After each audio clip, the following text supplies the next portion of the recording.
एक लड़का लव पर बिल्कुल भी बिलीव नहीं करता, पर जब वो एक लड़की से मिला तो उससे प्यार हो गया। अब आगे इनकी लव स्टोरी का क्या हुआ, ये हम लव एंड अदर ड्रग्स इस मूवी में देखेंगे।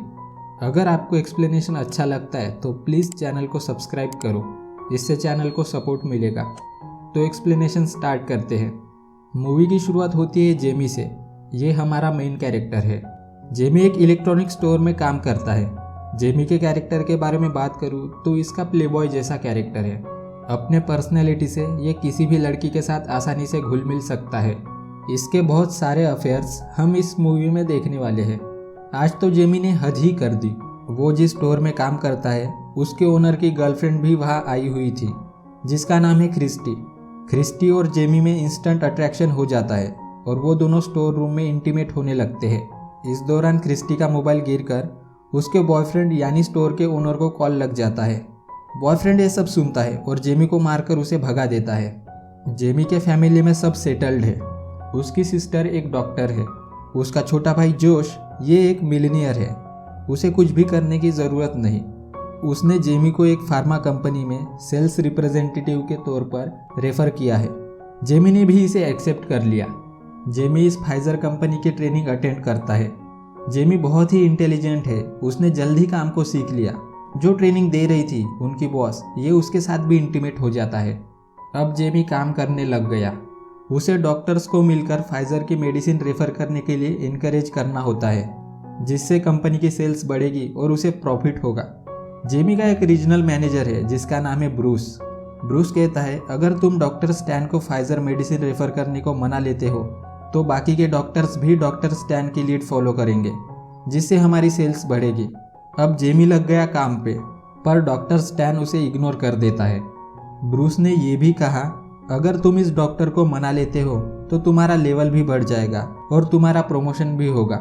लड़कियों को इम्प्रेस करना, यही तो जेमी के पास एक परफेक्ट स्किल है। जेमी अब हॉस्पिटल के स्टाफ के साथ फ्लर्ट करने लग जाता है, जिससे वो डॉक्टर स्टैन के पास पहुंच सके। रिसेप्शनिस्ट उसका सैंपल रखने के लिए मान जाती है।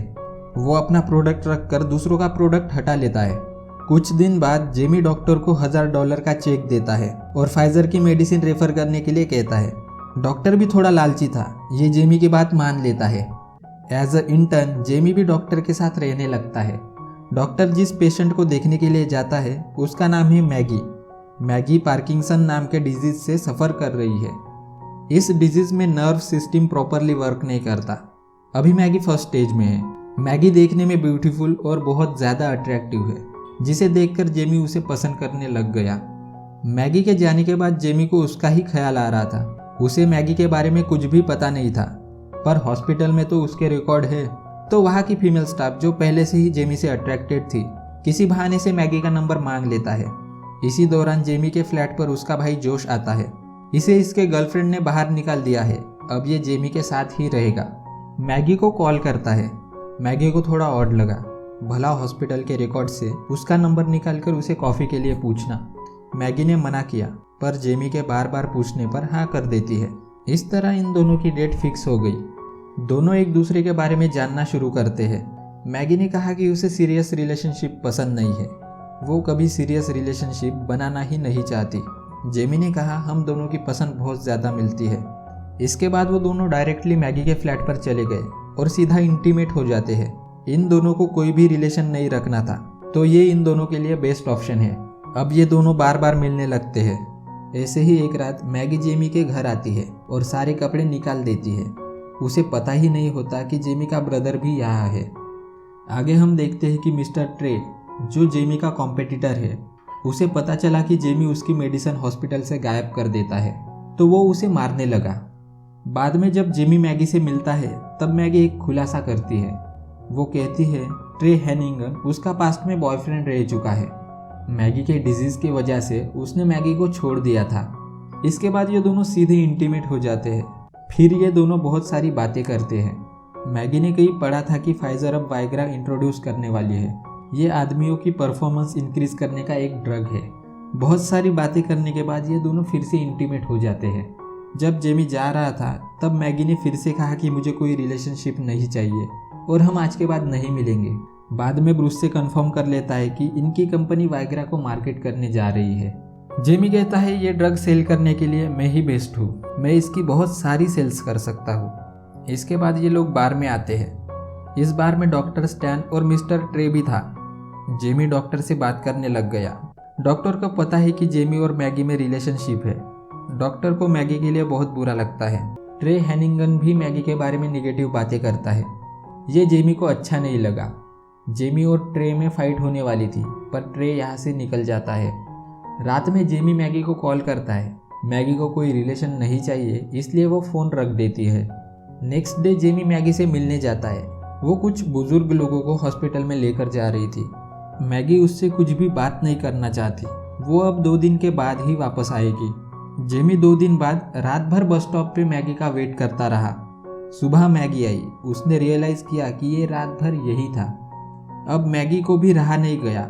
वो इन सब से काफ़ी इमोशनल हो जाती है और उसने मैगी को एक बार फिर से स्वीकार कर लिया। अब ये दोनों फिर से एक दूसरे के साथ रहने लग जाते हैं। हम आगे देखते हैं कि जेमी ने वाइग्रा को सेल करना शुरू कर दिया था और ये ड्रग हाथों हाथ बिक रहा था। जेमी को काफ़ी सक्सेस मिलती है और ये टॉप सेल्समैन भी बन जाता है। इस दौरान जेमी और मैगी का रिलेशन दिन ब दिन और भी ब्यूटीफुल होता जा रहा था। उनकी याद में वो दोनों एक वीडियो बनाते हैं। एक दिन जेमी एक पार्टी में जाता है। यहाँ बहुत सारी लड़कियाँ होती हैं, पर वो पार्टी में ज़्यादा देर रुकता नहीं। उसे मैगी का ही ख्याल आ रहा था और मैगी से मिलने चला आता है। उसे वो अपनी दिल की बात करना चाहता है, पर कर नहीं पाता। उसे ब्रीदिंग करने में तकलीफ होती है। मैगी भी उसके लिए डर जाती है। ये इसी पेन में उसे बोल देता है कि उसे बहुत प्यार करता है। मैगी ने भी उसे हग कर लिया। अब काफ़ी दिन गुजर जाते हैं। मैगी का डिजीज़ और भी बढ़ चुका है। वो कोई भी काम सही से नहीं कर पाती। मैगी का डिजीज़ ठीक हो जाए, इसके लिए पूरे एफर्ट्स लगाने वाला है। जेमी की एक जगह कॉन्फ्रेंस होने वाली है। यहाँ भी वो मैगी को लेकर जाता है। इसी कॉन्फ्रेंस में मैगी को कुछ लोग मिलते हैं जिनको भी उसकी तरह ही बीमारी थी। इनकी भी एक कॉन्फ्रेंस होती है जहाँ वो जाकर अपनी बातें शेयर करते हैं। मैगी भी उस मीटिंग में चली जाती है। यहाँ सब लोग उनकी बीमारी के बारे में खुलकर बातें करते हैं। उसे पहले लगता था कि वो अकेली है, पर अब नहीं लग रहा। इन सब से उसे बहुत सारा मोटिवेशन मिलता है। जेमी को भी वहाँ बुला लेती है। यहाँ जेमी की मुलाकात एक आदमी से होती है। इस आदमी की वाइफ पार्किंसन डिजीज़ के लास्ट स्टेज पर है। यहाँ वो उनसे इस डिजीज़ के बारे में कुछ एडवाइस मांगता है। उस आदमी ने कहा कि तुम तुम्हारी गर्लफ्रेंड को छोड़ दो। जैसे जैसे ये डिजीज़ बढ़ता जाएगा, इसके बहुत सारे बुरे इफ़ेक्ट्स होंगे, तुम इसे देख नहीं पाओगे। ये सब सुनकर जेमी अब ठान लेता है कि मैगी को ठीक करके ही रहेगा। वो रिसर्च वगैरह करता है। मैगी को लेकर कंट्री के कई सारे स्पेशलिस्ट को विजिट करता है। कई सारे टेस्ट कराए जाते हैं। एक और डॉक्टर के साथ इनकी अपॉइंटमेंट हुई थी, पर जब जेमी यहाँ पहुँचा तो पता चला कि अपॉइंटमेंट 2 वीक बाद पोस्टपोन हुई है। वो यहाँ काफ़ी गुस्सा होता है। मैगी ये सब देखकर रियलाइज़ करती है कि जेमी उसके साथ कितना अटैच होता जा रहा है। उसे बहुत कम उम्मीद है कि वो ठीक हो जाएगी। वो जेमी को और ज़्यादा तकलीफ नहीं देना चाहती, इसलिए जेमी से ब्रेकअप कर लेती है। शाम में जेमी फिर से मैगी से मिलता है। कहता है मैं तुमसे बहुत प्यार करता हूँ, पर मैगी नहीं मानती। उसने ब्रेकअप कर ही लिया। इन सब बातों को कुछ समय बीत गया। जेमी फिर से अपने करियर में लग जाता है। एक दिन डॉक्टर स्टैन ने जेमी को पार्टी में बुलाया। यहाँ जेमी वाइग्रा खा लेता है और 2 लड़कियों के साथ इंटीमेट हो जाता है। वाइग्रा का उस पर साइड इफेक्ट हो गया था। वो इसके ट्रीटमेंट के लिए हॉस्पिटल जाता है।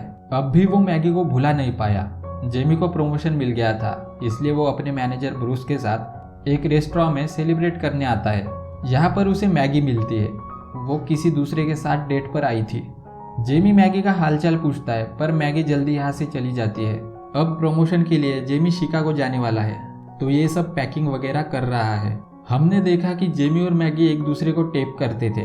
वो ये टेप प्ले करता है। मैगी ने इसमें लाइफ के बारे में बातें की थी। कहा कि ये जो मोमेंट है वो मेरे लिए बहुत ही इम्पोर्टेंट है। इसके साथ ही उसने जेमी से अपने प्यार का इजहार भी किया था। जेमी अब रियलाइज़ करता है कि कुछ भी मैटर नहीं करता। मैगी के साथ जो भी पल वो गुजार सके वो उसे गुजारने हैं। वो मैगी से मिलने कैफ़े में चला जाता है जहाँ वो काम करती थी। मैगी का बॉस बताता है कि अब वो कनाडा जाने वाली है। वहाँ उसे मेडिसिन सस्ते मिलते हैं, इसलिए वो जा रही है। जेमी उस बस का पीछा करता है जिसमें मैगी है। वो उसे कार से आवाज़ देता है। मैगी कहती है कि वो उसे नहीं मिलना चाहती। जेमी भी बहुत ज़िद्दी है। वो बस के आगे कार को रोक कर बस में चढ़ता है। मैगी के पीछे एक कपल बैठा है। उनकी उम्र काफ़ी ज़्यादा है। वो मैगी से कहते हैं तुम्हें ऐसा लड़का नहीं मिलने वाला और ज़िंदगी तो वैसे भी किसी एक दिन ख़त्म होने ही वाली है। जेमी कहता है तुम्हें हो ना हो पर मुझे तुम्हारी ज़रूरत है।